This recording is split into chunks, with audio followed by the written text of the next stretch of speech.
এখন রবীন্দ্রনাথ ঠাকুরের শান্তিনিকেতন গ্রন্থের অন্তর্গত সৌন্দর্যের সকরুণতা। প্রভাতে পূর্ব গগনে আলোকের প্রথম বিকাশ যেমন মধুর, মানুষের জীবনের প্রথম প্রত্যুষের অরুণ রেখা যেদিন জেগে ওঠে, সেদিন শিশুর কণ্ঠে তার সঙ্গীত তেমনি মধুর, তেমনি নির্মল। সমস্ত মানুষের জীবনের আরম্ভে এই মধুর সুরের উদ্বোধন লোকালয়ে ঘরে ঘরে দেখতে পায়। জীবনের সেই নির্মল সৌন্দর্যের ভূমিকাটি কেমন সুন্দর। জগৎ সংসারে তাই যত মলিনতা থাক, জরার দ্বারা মানুষ যেমনই আচ্ছন্ন হোক না কেন, ঘরে ঘরে মনুষ্যত্ব নতুন হয়ে জন্মগ্রহণ করছে। আজ শিশুদের কণ্ঠে জীবনের সেই উদ্বোধন সঙ্গীতের প্রথম কলকাকলি শুনতে পাচ্ছি। এই উদ্বোধন কে প্রেরণ করলেন? যিনি জীবনের অধীশ্বর, তিনিই ঘরে ঘরে এই জাগরণের গীত পাঠিয়েছেন। আজ চিত্ত সেই গানে জাগ্রত হোক। কিন্তু এই উৎসবের সঙ্গীতের মধ্যে একটি করুণ সুর, একটি কান্না রয়েছে। সকালের প্রভাতী রাগিনীর সেই কান্না বুকের মধ্যে শিরা নিংড়ে নিংড়ে বাজছে। আনন্দের সুরের মধ্যে করুণার কোমল নিখাদ বাজছে। সে কিসের করুণা? পিতা ডাক দিয়েছেন, কিন্তু সকলের সময় হয়ে ওঠেনি, জাগেনি সবাই। অনন্ত শূন্যে প্রভাত আলোকের ভৈরবী সুর করুণা বিস্তার করে যুগ হতে যুগে ধ্বনিত হচ্ছে। তিনি উৎসব ক্ষেত্রে ডেকেছেন, অনাদিকালের সেই আহ্বান ধ্বনিত হচ্ছে। কিন্তু তার ছেলে মেয়েদের ঘুম ভাঙেনি। তারা কেউ বা উদাসীন, কারও বা কাজ আছে, কেউ বা উপহাস করছে, কাউকে বা অভ্যাসের আবরণ কঠিন করে ঘিরে আছে। তারা সংসারের কোলাহল শুনেছে, স্বার্থের আহ্বান শুনেছে, প্রতিদিনের প্রয়োজনের ডাক শুনেছে, কিন্তু আকাশের আলোকের ভিতরে আনন্দময়ের আনন্দ ভবনে উৎসবের আমন্ত্রণের আহ্বান শুনতে পায়নি। প্রেমিকের ডাক প্রেমাস্পদের কাছে আসছে, মাঝখানে কত ব্যবধান, কত অবিশ্বাস, কত কলুষ, কত মোহ, কত বাধা। উৎসবের নহবত প্রভাতে প্রভাতে বাজছে, তারাই তারাই অন্ধকারের হৃদয় ভেদ করে বাজছে। সেই উৎসবালোকে ফুল ফুটছে, পাখি গান করছে, শ্যামল তৃণের আস্তরণ পাতা হয়েছে, তার মালীরা ফুলের মালা গেঁথে ঝুলিয়ে রেখেছে। কিন্তু এতই ব্যবধান সেখানকার সঙ্গীতকে এখানে আমাদের কাছে পৌঁছতে দিচ্ছে না। সেই জন্যই তিনি যে সৌন্দর্যের সঙ্গীত বাজাচ্ছেন, তার মধ্যে অমন কান্না রয়েছে। পৌঁছল না, সবাই এসে জুটল না, আনন্দ সভা শূন্য পড়ে রইল। জগতের সৌন্দর্যের বুকের মধ্যে এই কান্না বাজছে। ফুল ফুটতে ফুটতে, ঝরতে ঝরতে কত কান্নায় কাঁদল।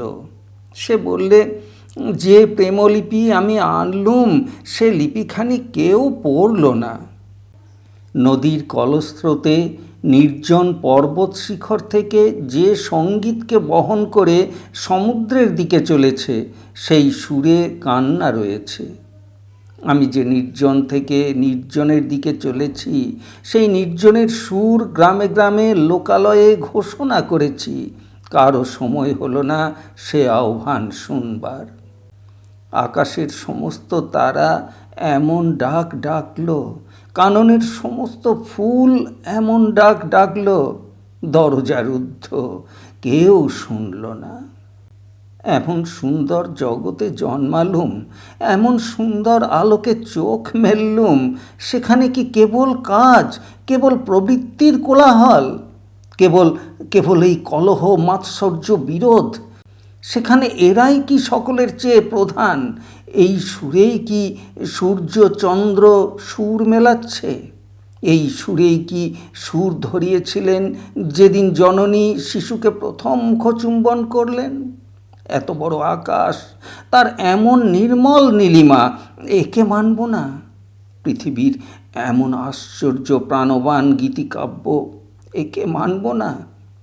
সেই জন্যই জগতের সৌন্দর্যের মধ্যে এমন একটি চিরবিরহের করুণা। প্রেমিকের সঙ্গে প্রেমাস্পদের বিচ্ছেদ হয়েছে, মাঝখানে স্বার্থের মরুভূমি। সেই মরুভূমি পার হয়ে ডাক আসছে, এসো এসো। সেই ডাকের কান্নায় আকাশ ভরে গেল, আলোক ফেটে পড়ল। কিন্তু যিনি উৎসবের দেবতা, তিনি অপেক্ষা করতে জানেন। এই মরুভূমির ভিতর দিয়ে তিনিই পার করছেন, পথহারাদের ক্রমে ক্রমে পথে টেনে আনছেন। দুঃখের অশ্রুতে তাঁর মিলনের শতদল বিকশিত। তিনি জানেন যে বধির, সেও শুনবে। চিরযুগের রুদ্ধদ্বার একদিন খুলবে, পাষাণ একদিন গলবে।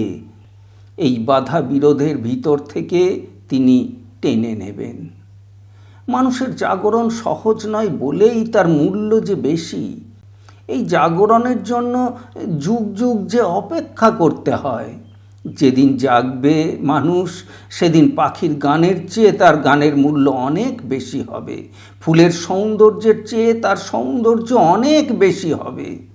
মানুষ আজ বিদ্রোহ করছে, কিন্তু ঝড়ের মেঘ যেমন শ্রাবণের ধারায় বিগলিত হয়ে তার বজ্র বিদ্যুৎকে নিঃশেষ করে মাটিতে লুটিয়ে গড়িয়ে পড়ে যায়, তেমনি বিদ্রোহী মানুষ যেদিন ঝোড়ো মেঘের মতো কেঁদে ঝরে পড়বে, সেদিন মরুভূমিতে বিকশিত হবে ফুল। তার মূল্য যে অনেক বেশি। সেই জন্য যুগ যুগ রাত্রি দিন তিনি জেগে রইলেন, অপেক্ষা করে রইলেন। পাপীর পাপের মলিনতা ধৌত হয়ে কবে তার হৃদয় ফুলের মতো নির্মল হয়ে ফুটবে। বৎসরে বৎসরে উৎসব ব্যর্থ হয়। দিনের পর দিন আলোকদূত ফিরে ফিরে যায়। অন্ধকার নিশিথিনীর তারকারা রাত্রির পর রাত্রি একই আহ্বানের পুনরাবৃত্তি করতে থাকে। ক্ষান্ত হয় না, ক্লান্তি আসে না। কারণ এই আশা যে জেগে রয়েছে যে যেদিন মানুষ ডাক শুনবে, সেদিন সমস্ত সার্থক হবে। আজ উৎসবের প্রাঙ্গণে আমরা এসেছি। এদিন সকলের উৎসবের দিন কিনা তা জানি না। সম্বৎসর তিনি ফুল ফুটিয়েছেন, প্রতিদিনই আমাদের ডেকেছেন। আজ কি আমরা নিজের হাতের তৈরি এই উৎসব ক্ষেত্রে তার সেই প্রতি নিমেষের সাড়া দিচ্ছি? এই উৎসবের দেবতা, তোমার উৎসবের ক্ষেত্র ব্যর্থ হবে না। আজ কি আমরা নিজের হাতের তৈরি এই উৎসব ক্ষেত্রে তার সেই প্রতি নিমেষের সাড়া দিচ্ছি? এই উৎসবের দেবতা, তোমার উৎসবের ক্ষেত্র ব্যর্থ হবে না। তুমি সাজিয়েছ, আমরা এসেছি। আমরা বললুম, পিতা নৌসি, তুমি পিতা, এই কথা স্বীকার করলুম। বললুম, নমস্তেস্তু, নমস্কার সত্য হোক। নমস্কার তো সত্য হয়নি। সংসারের মধ্যে নমস্কার সত্য হয়নি। তোমাকে বঞ্চনা করেছি, ক্ষমতার পায়ে, ধনের পায়ে নমস্কার করেছি। হে আমার উৎসব দেবতা, আজ একটুখানি নমস্কার বাঁচিয়ে এনেছি। আজ আসবার সময় ধনমানের কাছ থেকে কুড়িয়ে বাড়িয়ে একটু নমস্কার আনতে পেরেছি। সে না হতে পারে প্রতিদিনের নমস্কার, না হতে পারে সমস্ত জীবনের নমস্কার, কিন্তু এই ক্ষণকালের নমস্কার তুমি নাও। সমস্ত জীবনের অসারতা, অচৈতন্য দূর হোক। তুমি নিজের হাতে জাগাও, তুমি আপনি জাগাও মোরে তব সুধা পরশে। প্রাতঃকাল 11 মাঘ 1321।